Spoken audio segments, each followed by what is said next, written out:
Hey guys, my name is Tarzan. I'm a jungler for Wild Rift for C9, and this is my Graves guide presented by AT&T. As far as Graves go, he's an ADC jungler, and he's known for his high DPS, but lack of utility. So your Q on Graves is your wave clear ability that helps you clear AoE camps.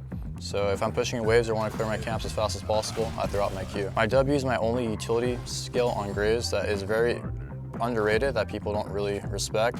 So against a melee, it's going to chase me and just W on top of me and just walk away. So I'm going to try doing this Garen here where he walks on me and can just walk away, and he can't see me. If you see that animation on top of his head, he won't have vision of me until he gets into range of me. As far as his dash goes, it's a very important tool to keep track of. You'll see once I press E, how many stacks I have at E towards someone, I get more stacks. So here, I got one, he was out of range, but you want to maintain your stacks, and there's a lot of different ways to do this. You can hit champions mostly, but I think towers and plants, if like in PC League, if it's the same thing, it should work as well in this game. And then your final spell is your ultimate. That is a recoil and does pretty decent AoE damage as well. So I have 2 AoE spells, and most of your damage comes from your auto attacks.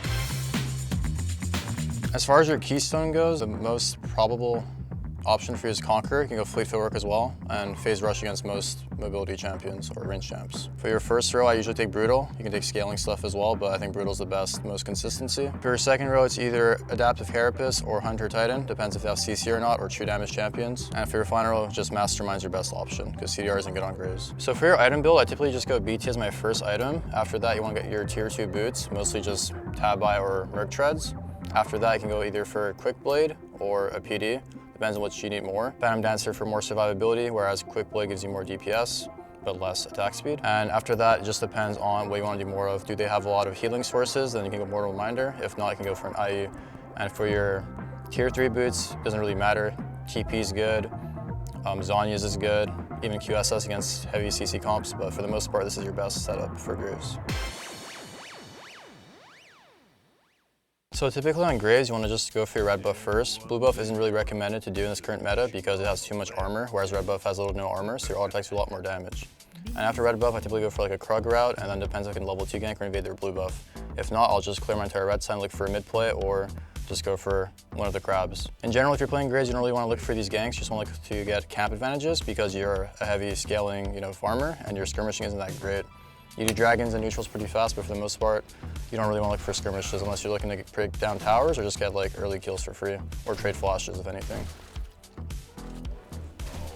So right now I'm going to smite my red if it's leashless. If I get a leash, I don't have to smite, but in general, you won't get the best leashes, so you should probably smite anyways. After finishing my red buff, I go to Krugs here. Make sure to cut. You shouldn't take any damage at all as Graves because you have your recoil animation. And then I'll look for either play bot, whether it's my bot lane or top laner, depending on the side of the map, but for the most part, invading the enemy blue side is very good as well, because most junglers will just start their red side as well. And Graves is a ranged champion, so he has advantages with red buff compared to other melee champs that can't really get in range to auto attack. Yeah, that's the most standard path you can go with Graves, and make sure you have your ward out for early access to know if the enemy jungler is coming or not, but once you're in the blue buff, it's either just crab or obviously a skirmish or a play if possible. So we finish blue buff and I just go for the crab. And I'll have smite up as well. And then either blue smite or red smite are both fine. Depends if you're playing into champs that are mobile or champs that are on top of you. So if you have champs like Lee Sin, Riven that want to dive you, Olaf, then red smite's better. But if you have enemy junglers like Evelyn that you want to stay on top of, blue smite would be a better option.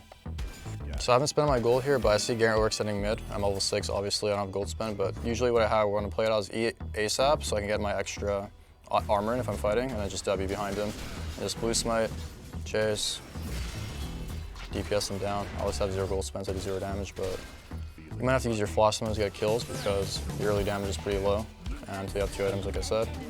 It is pretty hard to get kills as Graves because you don't really offer much CC or follow-up, you just chase people down. The hardest matchup for Graves, I would say, is Evelyn, because this current meta is mostly just AD-oriented champions, so Lee Sin, Olaf, Graves has no really issue into them. But a champ like Evelyn, if she can free farm early game, does mostly magic damage, hard to itemize into her, and she has magic pen in her kit as well.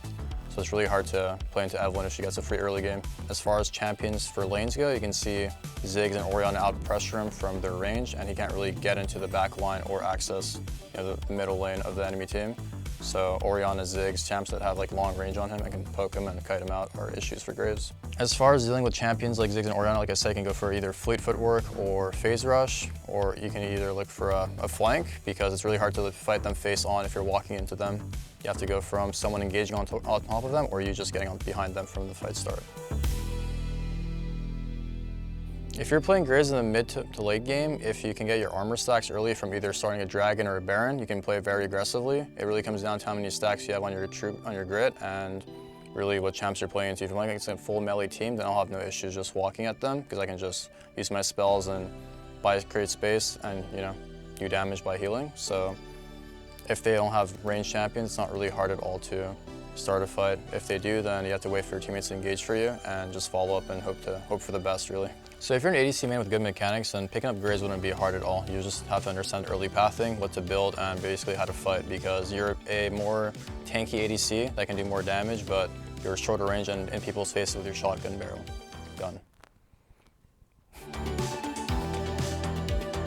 As far as the Graves skins go, I've always been a Crime City Graves fanboy. I mean, it used to be called Mafia, but they changed it to Crime City. The other ones like Battle Professor, Praetorian, I don't know how to pronounce it, but they're also pretty decent, but can't go wrong with Crime City Graves. I hope you guys enjoyed my Graves guide. Like I said, Graves is a very good carry-dependent champion. If you can go even in the early game against other junglers and just be able to farm up a storm, you'll have no problem carrying games. So, good luck with that. And thanks for watching.